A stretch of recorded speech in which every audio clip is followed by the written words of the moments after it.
Yo, what is up, guys? Welcome to the Fantasy Football Prodigy channel. In this video, I am just going to be going across my 3 leagues and setting my lineups, recapping last week, and just making some tough decisions on who to start and who to sit, and hopefully give you guys some idea on what my thought process is for week 2, and hopefully you guys can get something from this video that can maybe help you make a start-sit decision in your league. So, there's going to be 3 leagues that we go over. One of them is a 12-man non-PPR. The other 2 are both half PPR. One of them is a Dynasty League. So we're actually going to start with this league right here.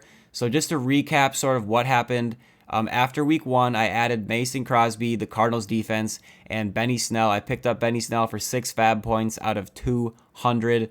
And I actually dropped the Carolina Panthers kicker for Mason Crosby. I dropped the Philly defense for the was it the Cardinals defense? Yep. And then when I added Benny Snell, I dropped Justin Jackson. And actually, no, excuse me. I dropped McCole Hardman when I added Benny Snell, and I dropped Justin Jackson because I made a trade. I made a video about this trade. It was my last video that I posted on this channel, but I actually traded Noah Fant, who was my backup tight end. I just drafted him in the 9th round because I loved his value, loved his upside. He had a good week 1. I got sent a trade offer. I got sent Raheem Mostert and Deshaun Jackson for sending away Noah Fant. So those are a couple extra players that we now have in our lineup. And then also, before we set this lineup, I'll just recap my week 1 score. I actually did lose. I had 107 points. It was actually a pretty good week. I think I had the 5th most points in the league, and there's 12 teams in this league. So, a little bit better than average, but nothing too crazy. But I did play the team that had the highest scoring team. He had Devontae Adams, Juju, Goddard. His whole team just kind of went off. The Ravens defense. So it was just a little bit of bad luck for me, but I think things are still looking up for this team. So I'm not going to lose any faith in this team. So here we go. We are going to set our lineup here. So my quarterbacks currently Drew Brees and Daniel Jones. Even though Drew Brees is without Michael Thomas for the Monday Night Football game against the Raiders, I still think I am going to play him over Daniel Jones or any of these quarterbacks that you do see on the waiver wire. I would rather just stick with Drew Brees, to be honest.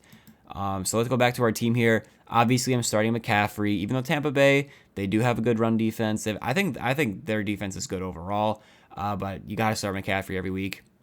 I'm starting newly acquired Raheem Mostert against the Jets and Chris Carson. The only flex decision I really had to make was between Chris Carson and David Montgomery.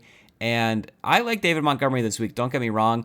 But after my trade for Raheem Mostert, Montgomery is my 4th running back. So even though Chris Carson has a tough matchup with New England, and he kind of had a weird workload in week 1, he carried the ball 6 times, but he kind of lucked out. He got 6 targets, caught all of them, and 2 of them went for receiving touchdowns. So it was a little bit fluky, but again, he is coming off of a hip injury. This is his first game back from that injury. So I'm hoping that, he gets a little bit more of a workload in this video, or in this game, and can find the end zone against the Patriots. So I am sticking with Chris Carson. If you told me you wanted to play Montgomery over him, I wouldn't blame you, but that's what I'm doing here. I'm sticking with Zach Ertz at the tight end. There's no decision between him and Noah Fant because I traded him away. And let's see. So Chris Godwin, he's out. He is not going to be playing this game, so we do have to replace him with someone. Our only options are Will Fuller and Deshaun Jackson, who I acquired in that trade. I'm going to put Will Fuller in there. I know it's a tough matchup against Baltimore, but, he's going to get targeted the whole game. And if they're trailing, they're going to be throwing him the ball. He's going to be getting targets. And if they're not trailing, I think Will Fuller will have he'll play a role in them not trailing. So I think he's a solid play. And then, obviously I'm just going to keep Mason Crosby and the Cardinals defense in there, and we are looking pretty good here. I'll just take a quick look at my matchup in this league. Yeah, this is my matchup right here. I think he's got Mahomes. Running backs are, okay. He's starting MVS. Okay, he is a Packers fan. But, I don't know. Hopefully we can get a dub in this league. So that is the first league that we're going to go over here. This is the second league that we're going to go over here in this video, guys. This is an auction league. This is a 10-man league. And the only transaction I made was I added Chase Edmonds for 26 out of 200 fab dollars, and I dropped Kerryon Johnson. I wanted to believe in Kerryon. I still think he could have a resurgence later in the year, but I don't know if it's going to happen anytime soon. So that's what I did.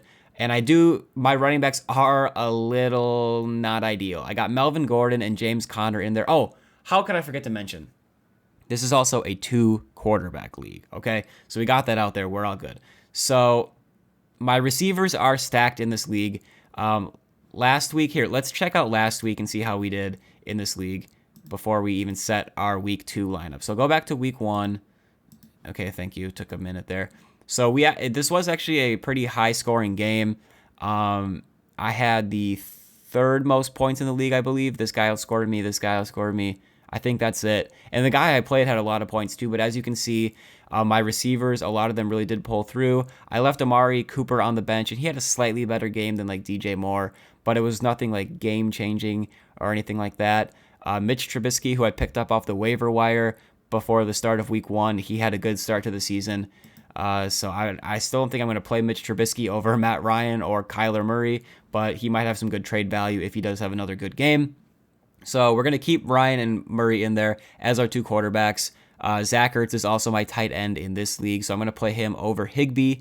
And then wide receivers is really where we do have a tough decision to make. So we got Calvin Ridley at Dallas, Allen Robinson versus the New York Giants, Tyreek Hill at the Chargers. I almost said the Clippers. And then Amari Cooper versus Atlanta. And then on the bench, we have DJ Moore at Tampa Bay. I already made the decision, I think, to bench him against Tampa Bay. Not because I think that he's necessarily a bad play, but you just have to look at the other receivers I have on my team. Tyreek Hill does have a bad history against the Chargers. He doesn't typically have good games, but I'm not benching Tyreek Hill. It's just not something that I'm really willing to do at this point. I love this matchup for Amari Cooper against Atlanta. That's going to be a high-scoring game, I think. It's got a high over-under, according to Vegas. So I'm going to put Amari Cooper in there. Hope he has a couple big plays. Hopefully he gets in the end zone. Calvin Ridley, I drafted him as a breakout star. I think that, it's his time to shine, man. In that same game, Atlanta and Dallas, I am expecting a lot of points to be put up in that game. So I think that Calvin Ridley is going to stay in the lineup. And then Allen Robinson didn't have the best week 1. Let's see. He had 5 receptions, 74 yards. He had 9 targets. So it was like a terrible game. If he would have caught a touchdown, you would have said it was a good game, right? But I think this is what we call a squeaky wheel game. He had some social media drama, deleted the team stuff off social media. Did he request a trade? I'm not sure if he actually went as far as to request a trade, but he was unhappy. He wants a contract extension. And it seems like things have kind of cooled down a little bit. I think the Bears are going to try to get him the ball early and often in this game. Should be a good matchup. I'm expecting a big game out of Allen Robinson. So that's kind of why I'm sitting DJ Moore in this league. Tampa Bay, they have a good defense. And to be honest, I think DJ Moore could have a decent game. But out of all these players, he, to me, anyways, is the least likely to have a big blow-up game. I think if DJ Moore has a good game, it'll be on the back of a lot of underneath routes, a lot of short catches. He just has a lot of short catches that add up for a lot of half PPR points.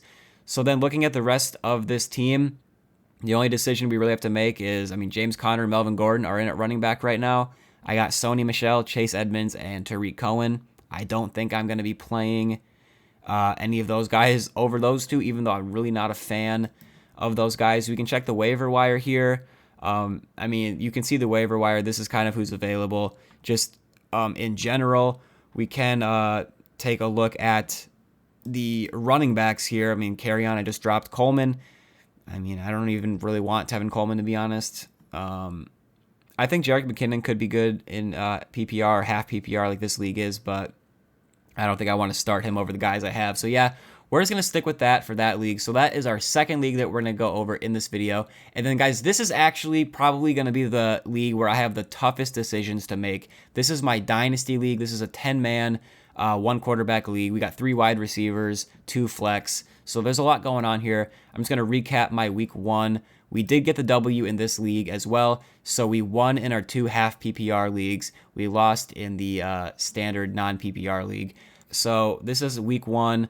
I did get the win. He ended up playing a guy on Monday night who wasn't active, I got the 10-point lead. Obviously, James Conner didn't do me any favors, but DeAndre Hopkins, any worries about, his target share going to Arizona, those were put behind him. I'm pretty sure this was his career high in receptions. I could be wrong. If it wasn't his career high, it was close. Cam Newton had a good game. Clyde Edwards-Helaire broke out. Well, it didn't really break out. It was his first game, but he had a good game.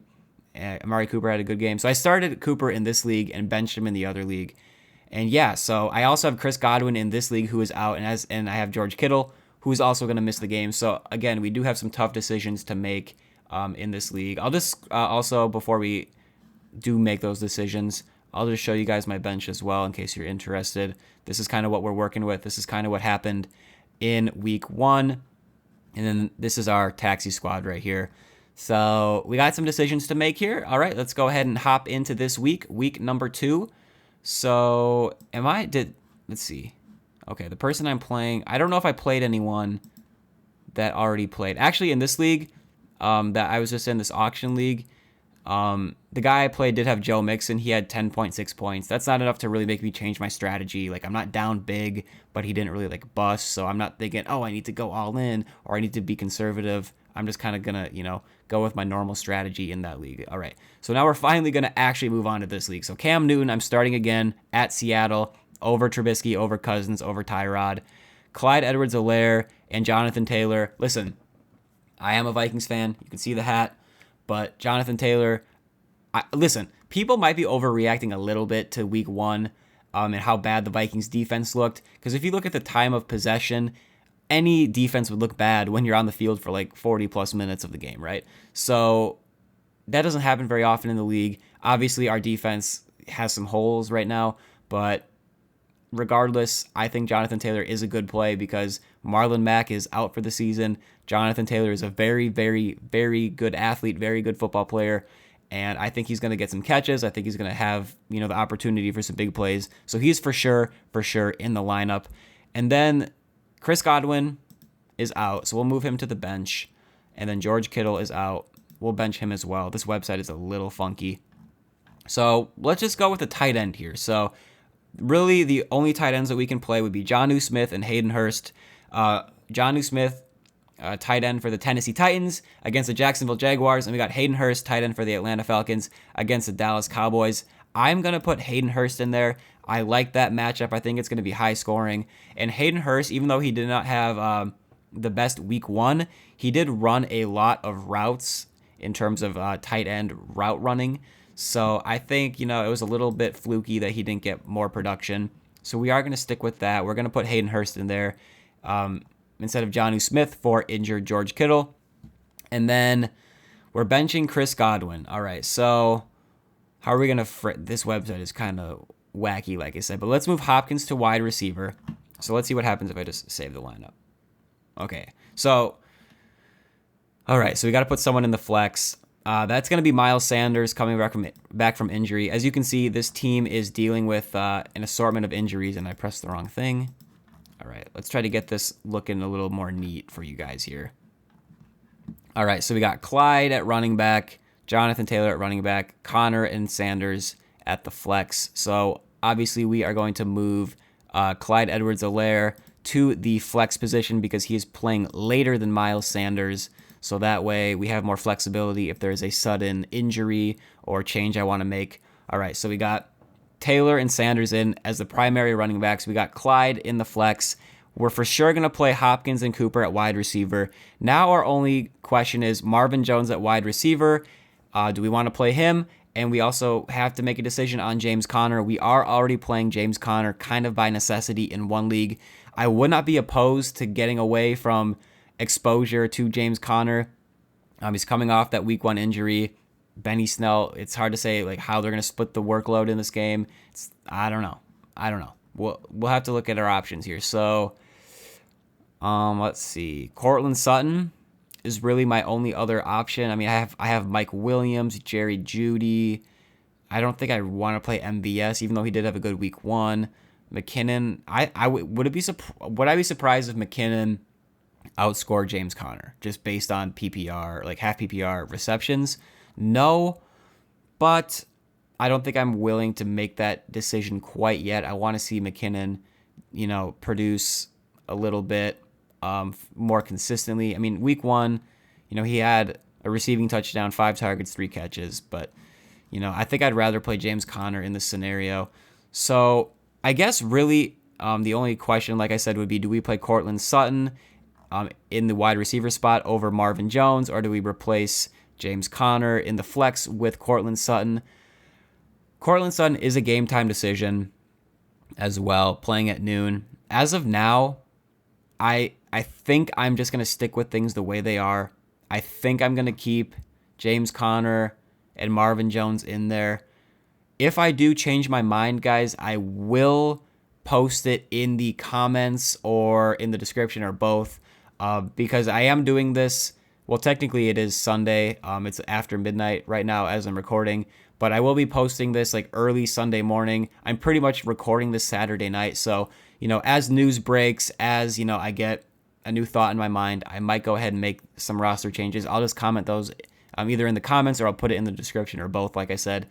But yeah, I think this is the lineup that we're going to rock with here. Again, the only decision I would really change possibly is Hayden Hurst, replacing Jonnu Smith, or replacing him with Jonnu Smith, or taking out either Marvin Jones or James Conner and putting in Courtland Sutton. So, and again, for those of you who do not know, James Conner has been practicing in full. It looked like he could go back into the game week 1. So it's really just going to come down to will the coaches give him the ball? And again, if this is the lineup that we're rocking with, I want to make sure that I have my later games in the flex spot. So as you can see, Marvin Jones is a noon game. Hopkins is let's see. Those are both in the wide receiver spot. Okay. So this is how we have to do it then. Yep. Okay. All right. Okay. Yeah. All right. So we're good. So yeah, this is pretty much it. We're going to take one final look at our rosters for week 2. And then you guys can also just let me know if you would make any changes. Let me know like what your toughest decisions are and what your decisions, that's a hard word to say apparently, what decisions you ended up making, because it's always interesting to see, start sit decisions, because that's ultimately what makes or break your week and even your season sometimes. So this is my League of Bros non-PPR 12-team league lineup right here for week 2. Looking to get my first win in this league. I really do like this team. Even without Chris Godwin in the lineup, I still do like this team quite a bit. Moving on to our auction league. This is a 2-quarterback half PPR league. I believe there's 10 teams in this league. We got Matt Ryan and Kyler Murray at quarterback. Running backs are a little bit questionable, but it is what it is. Those are the guys we have. Starting James Conner in 2 leagues this week. Do I want to do it? No. But is it happening? Yes. And then our receivers are looking good. We got Cooper, Ridley, Robinson, and Tyreek Hill. And our receivers are so good that we actually had to make the decision to sit DJ Moore after sitting Amari Cooper last week. So someone has to sit. Unfortunately, this week it is DJ Moore. So looking to get my 2nd consecutive win in this league.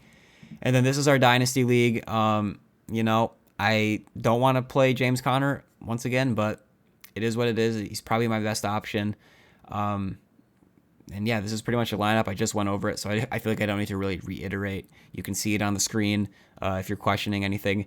But yeah, guys, that is pretty much going to do it for this video. We are locked and loaded, ready to go for week 2.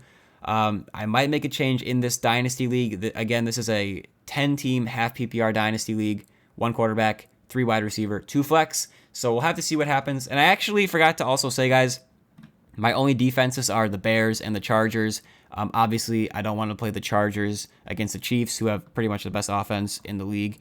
So I'm going to play the Bears against the Giants. That's definitely the favorable play right there. So yeah, guys, that is going to do it for this video. Thank you guys for watching. Again, make sure to comment down below if you would make any changes to my lineup, and also comment down below what your toughest decisions are, your start-sit decisions for week 2. And make sure to subscribe to the channel for more fantasy football content. And I'll see you guys later. Be a prodigy.